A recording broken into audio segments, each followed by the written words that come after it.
Hello, everyone. It's already 4 o'clock in Iceland. So I think it's best to just start. We have a tight schedule and we need to use our time wisely. We have a wonderful guest here today, Michael Mann. He is a special envoy for Arctic Matters for the EU. So I would like to welcome you, Michael, to the meeting. And I just want to give the floor to you. Okay, thanks very much.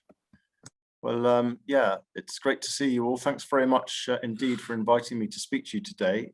And thanks to all of you for listening in. I think it's very heartening to see the level of interest in the work of the EU as we update our Arctic policy document.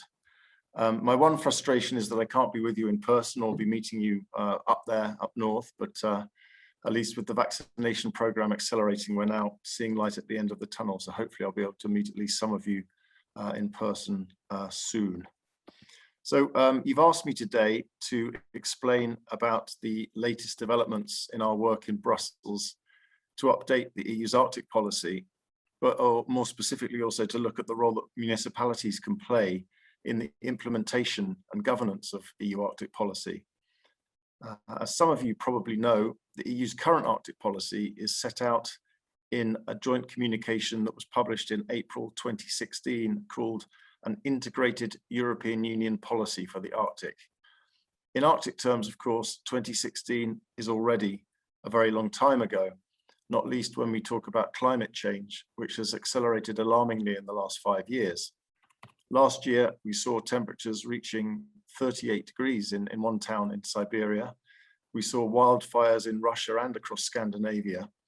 And we saw a major diesel spill in Russia caused by thawing permafrost, making infrastructure collapse at a factory, and a great deal of diesel oil spilt out into local rivers. As receding ice has opened potential shipping routes and eased access to gas and oil, and also potentially other much sought after minerals, geopolitical interest in the Arctic has grown. And now new powers, notably China, are looking at opportunities. And we even had an Arctic policy document published by the Indian government recently. The security situation has also changed. Russia is reconstructing military capacities which had fallen into disrepair since the Cold War. The US and NATO have responded with Arctic exercises of their own. And also numerous Arctic and also non-Arctic states are updating their own Arctic policies at the moment. And so we in the EU must remain credible and relevant. We want to offer European solutions for a changing Arctic. We're now working intensively on a new joint communication of the High Representative and the European Commission, which we hope will be ready for adoption in October. At this point, I'd like to reiterate the messages from High Representative Vice President Josep Borrell at the Arctic Frontiers Conference in February. I think it would really be worth your while reading it. It's a rather short speech, but it sets out how the Arctic regions are a perfect illustration of why we need the European Union Green Deal and of how broadly we must conceive Europe's geopolitical interests. We believe that a safe, stable, sustainable, peaceful, and prosperous Arctic is important not just for the Arctic itself, but also for the European Union and in fact for the whole world. Secondly, the EU is in the Arctic and we have both strategic and day-to-day interests in Arctic matters. Thirdly, we believe that the Arctic is a key example of why we need multilateral cooperation. Now, of course, the Arctic states have the primary responsibility for tackling issues within their own territories, but many issues which affect Arctic regions can undoubtedly be most effectively addressed through regional or multilateral cooperation. Many of these issues are of fundamental relevance for geopolitical dynamics, for wider security concerns, and for climate change, which, regardless of the current pandemic, is still the biggest global challenge that humanity is facing. There's also a lot of attention on hard security issues and on great power competition for resources. We believe that most tensions in the Arctic are primarily linked to global geopolitical rivalries rather than Arctic-specific issues. Of course, Arctic safety and security issues are relevant, but they must be seen in a broader context. Climate and energy issues are security questions that affect environmental security, health security, and human security. All of these can be best addressed through national measures combined with international cooperation. The EU wants to work with our partners to achieve a robust balance between, on the one hand, the need for precaution and preservation of the environment, of resources, and of culture, and on the other hand, the desire to economically develop the Arctic regions and their resources to the benefit of local inhabitants and the green transition. We aim to preserve the Arctic as a region of peaceful cooperation to slow the effects of climate change and to support the sustainable development of Arctic regions to the benefit of future generations.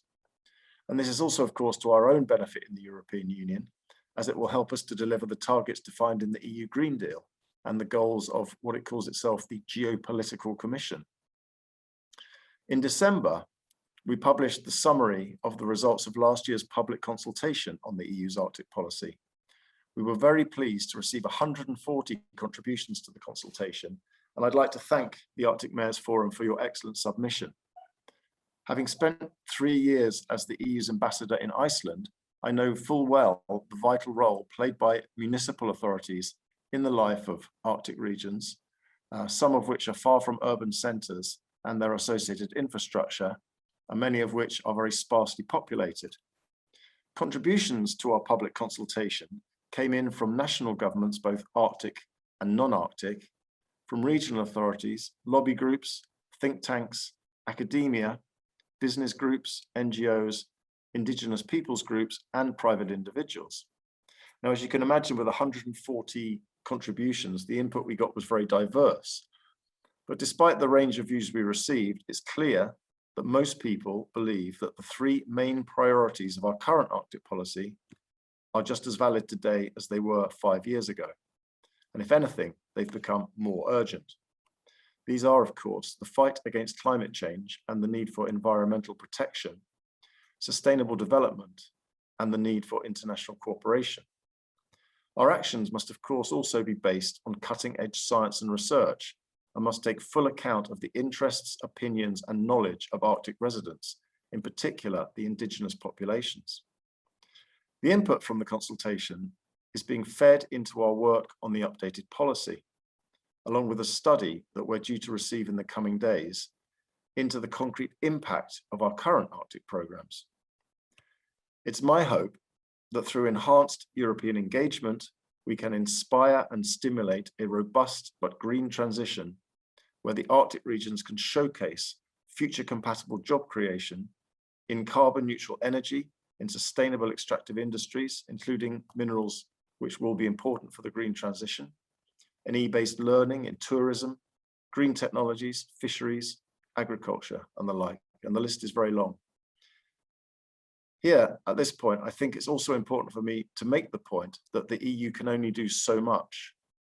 While we can set a framework for Arctic policy making and make programs and funds available, it's very much in the hands of national, regional, and local authorities to see that the opportunities are fully utilized.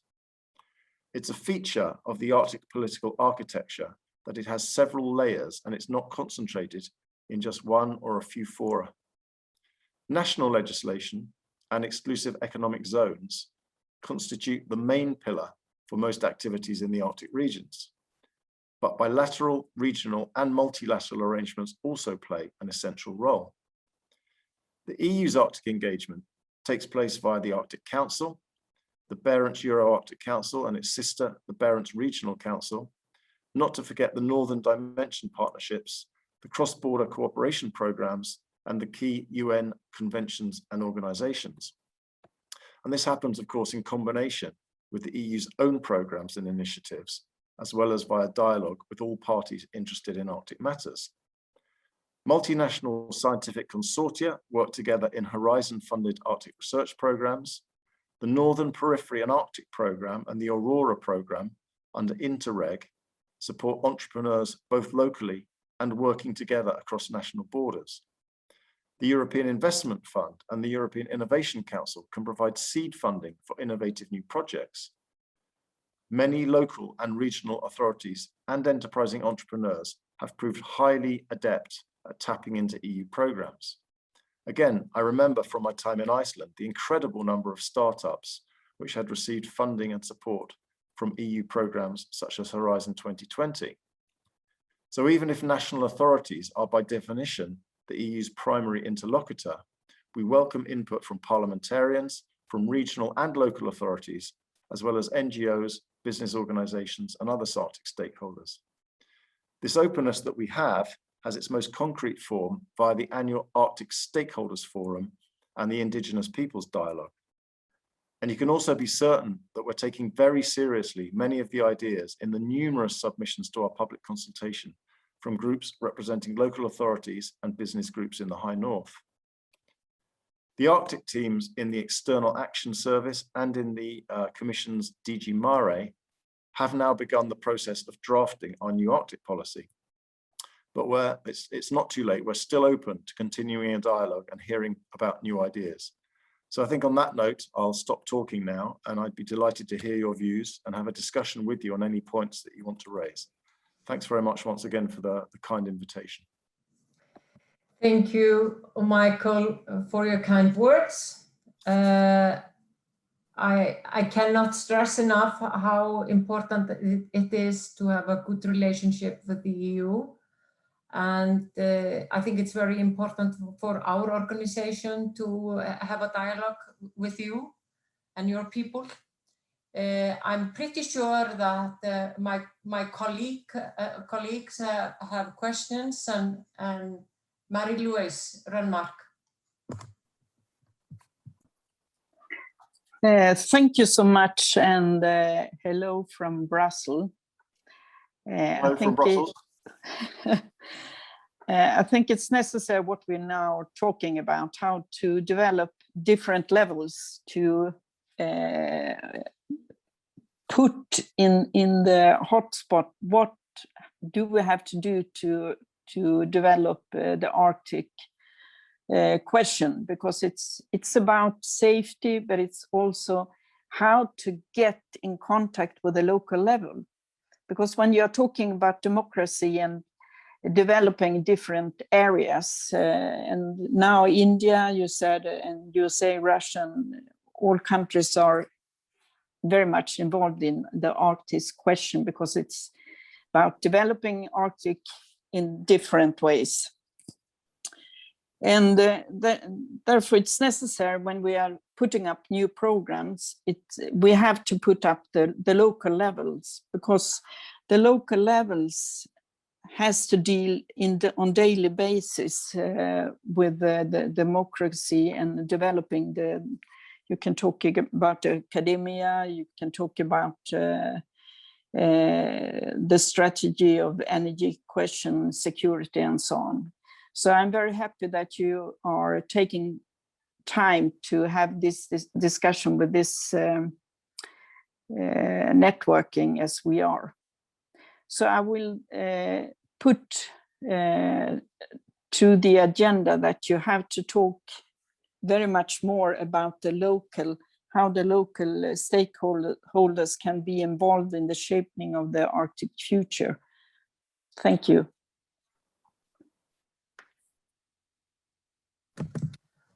Michael, do you want to respond to that? Yeah, do you want me to respond one by one? It might be better, I think, then I can give a more meaningful answer. Yeah, I think so. Yeah, okay, I'll do that. Thanks. Well, thanks very much, Marie-Louise, for that.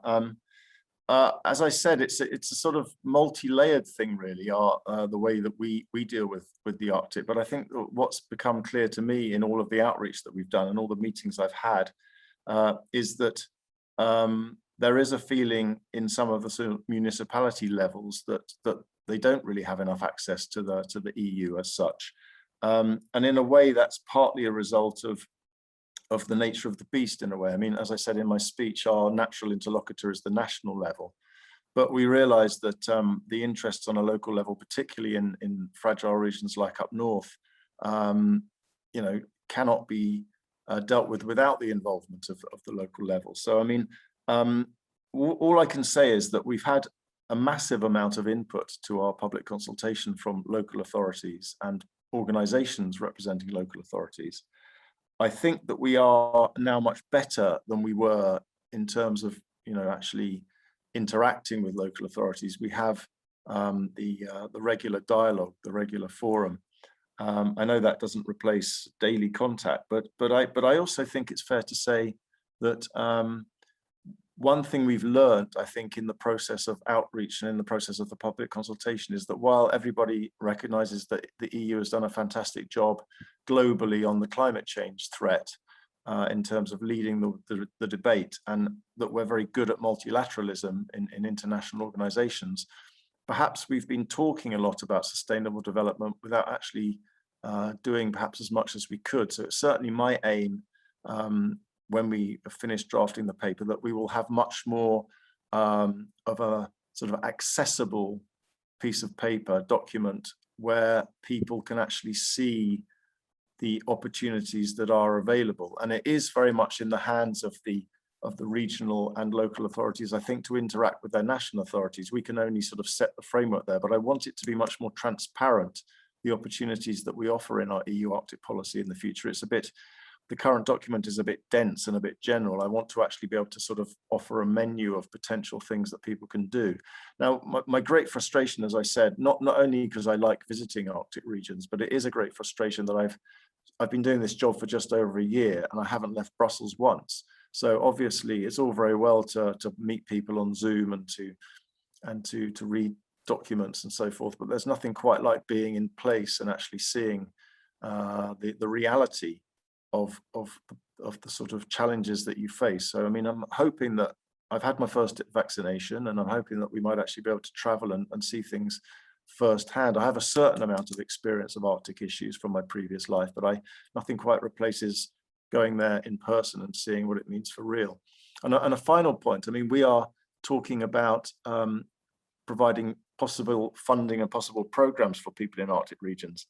And one thing that I can say is that I think the EIB, the European Investment Bank, and the European Investment Fund are aware that they need to slightly change the scale of their operations. The European Investment Bank deals with macro projects generally, but there is a realization here in Brussels and Luxembourg that we need to make our programs there, lending programs, more accessible to smaller operators, because otherwise it can be sort of bureaucratically scary, I think, and difficult to actually do for small authorities. So I think that's an advance. Certainly under the New Horizon Europe program, there's definitely a realization that things have to be accessible to smaller groups as well. And the same is true of some of the Interreg programs as well. So I think we've realized that sometimes the bureaucratic outlay and the size of funding is inappropriate for local authorities. So I think that is something that is going to change in a number of areas in the future, hopefully. As I say, we're only just beginning our drafting process, but the messages have got through, and a meeting like this today only serves to reinforce that. I hope that sort of answers your question. Thank you for that.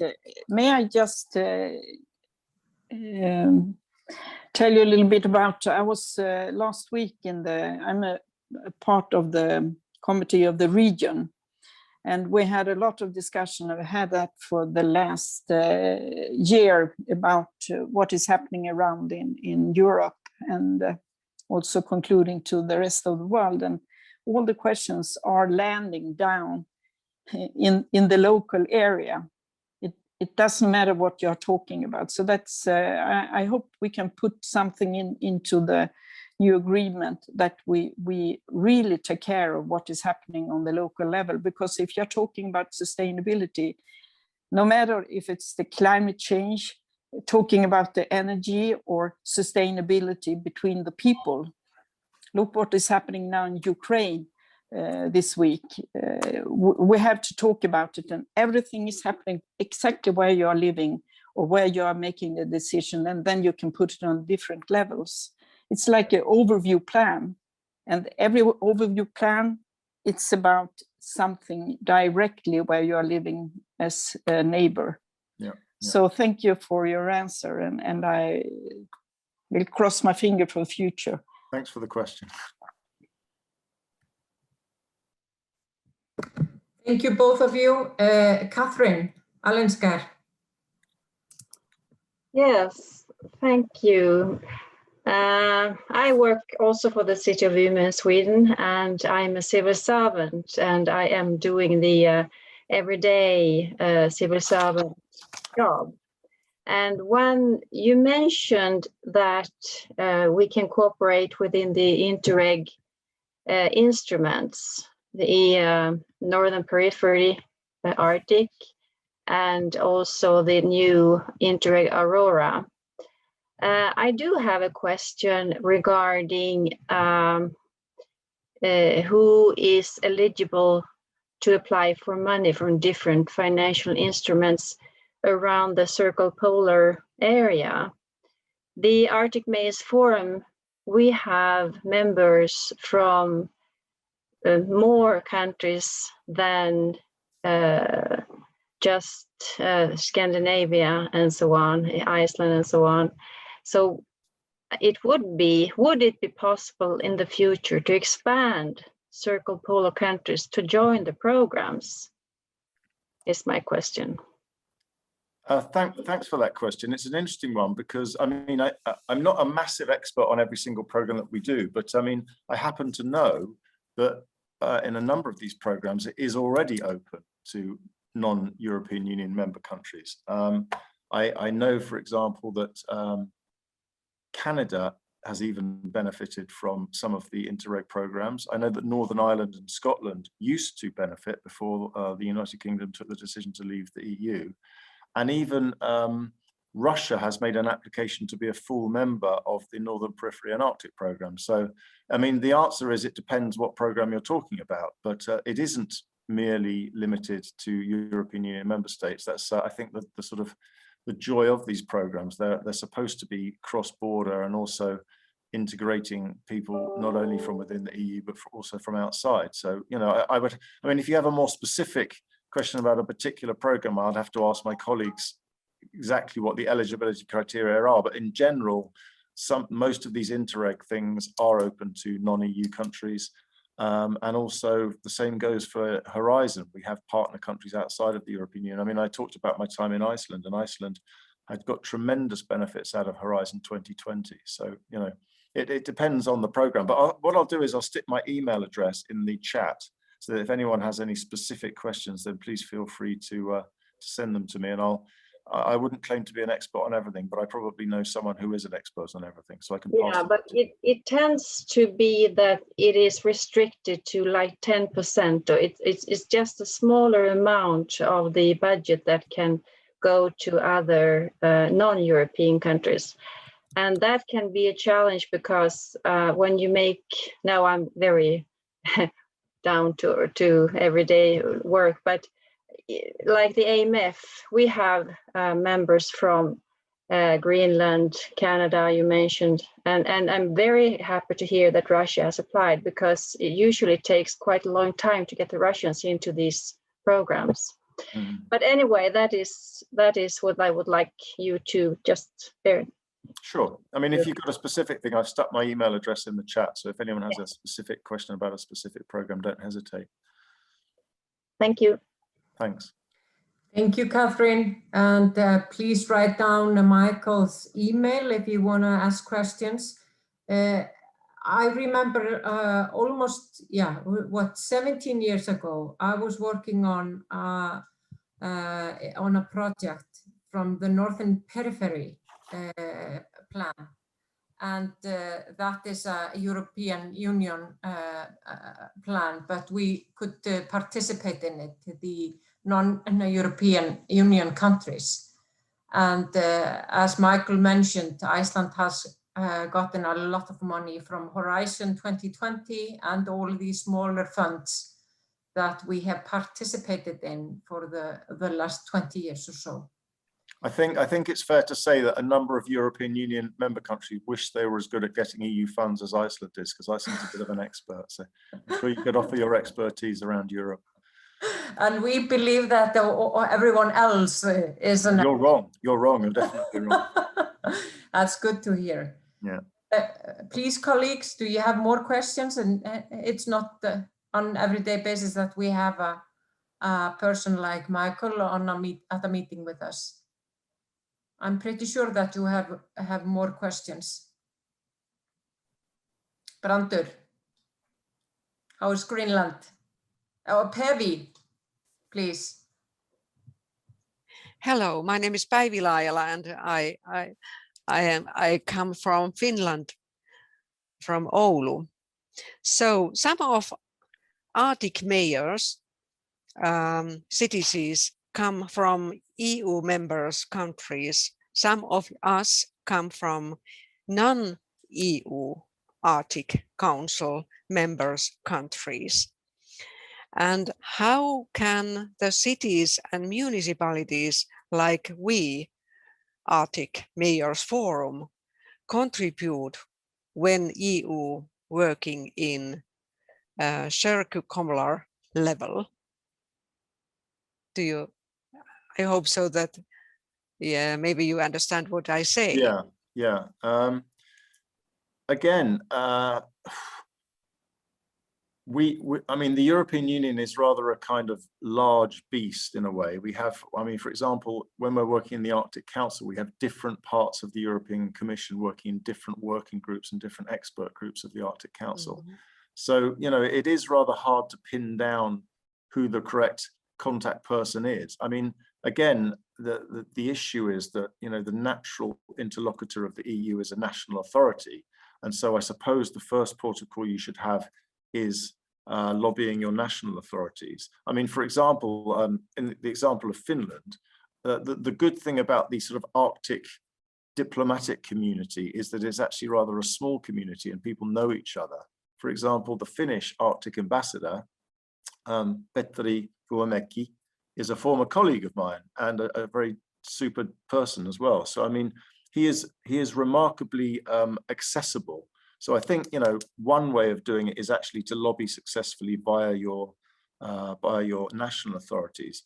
But also, I mean, in terms of the Arctic and people working on the Arctic within the EU, we coordinate that work in my department, and there's only 4 of us. So, I mean, if you have some burning question that you have or some fantastic suggestion, and we really are in the market for good suggestions as we draft our policy paper, you know, we're only an email away, and we tend to be rather good at responding to such things. So, I mean, the first protocol has to be lobbying via regional and national authorities to get into the Brussels system. But I wouldn't say it's limited to that. You can go directly to us, and we can at least pass on the message, even if we can't do anything specifically ourselves. I hope that was a reasonably satisfactory answer. Because, I mean, I'm aware you're sitting in Oulu and I'm sitting in Brussels, and there's a world between us. But, you know, our interest in this, you know, process that we're undergoing at the moment is to try and actually do an Arctic policy that is representative of the people who live there. And we're trying to, I mean, this is the one thing, the mantra we kind of repeat to ourselves when we're talking about this is it's got to be a kind of people-centric policy, if at all possible.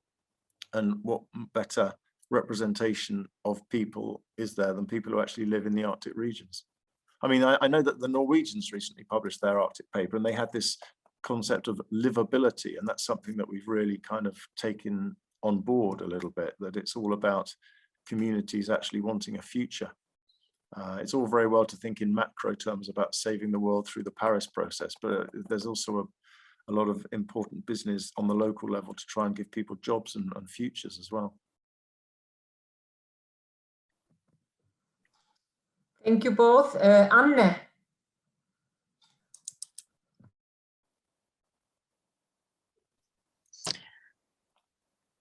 Yes, thank you, Mr. Mann, for your contribution and also the great answers that you have given. My name is Anne Ranneli-Kontturi, and I'm actually working with Mayor Laajala here back in Oulu. And in your speech, you referred to Arctic this stakeholder platform. And I have said that Oulu was very happy to host the very first forum here in Oulu. Then you went to Umeå after us. So AMF has been well represented in this forum. However, I wish that in the future also these cities and municipalities would be directly recognized as a stakeholder, because in these earlier editions, it was actually regions that were recognized also in consultations, but not actually, for example, cities. And as you perhaps can very well understand, especially many of us are actually large university cities on Arctic scale. So I believe that we have quite a lot to offer when we talk about the sustainable development of the Arctic region as a whole. Thanks for that question. I actually went to Oulu once when I was the EU spokesman on agriculture. We had a ministerial meeting in Oulu many, many years ago. Nice place. And I would only say that I would be completely in favor of that. I mean, the Stakeholders Forum is organized by my associates, my colleagues in DG Mare and the Commission. And I would suggest that you either directly, why don't you send me a proposal I mean, obviously, I don't know whether every municipality would want to be represented or whether you'd have representative groups of municipalities. I don't know how you would want it to work, but why don't you just send me a proposal, because they are organizing the latest Stakeholders Forum for the middle of November. So that's coming along. So send me a proposal and I'll forward it on to my colleagues in DG Mare, and I'm sure they'll look sympathetically at it. It just makes complete sense to me. Thank you. I believe we will do that in the name of Arctic Mayors Forum, and we would be happy to get involved. Okay, very good. Any other members that would like to ask Michael questions and use this great opportunity? If not, I would like to thank you, Michael, for your participation and for giving us your time and to meet us and answer some questions. That was a great pleasure. I really enjoyed it. And, you know, as I say, my email's there, our doors are open, and we're in listening mode. So don't be shy. And it's been very nice to meet you. And I miss Iceland, but I'll hopefully be coming again soon once I've been jabbed a few more times. So I wish you all well, and don't hesitate to contact us, and we'll, you know, try and keep in touch as we develop our new policy document. Thanks very much for having me. Thank you very much for being with us today. Thanks.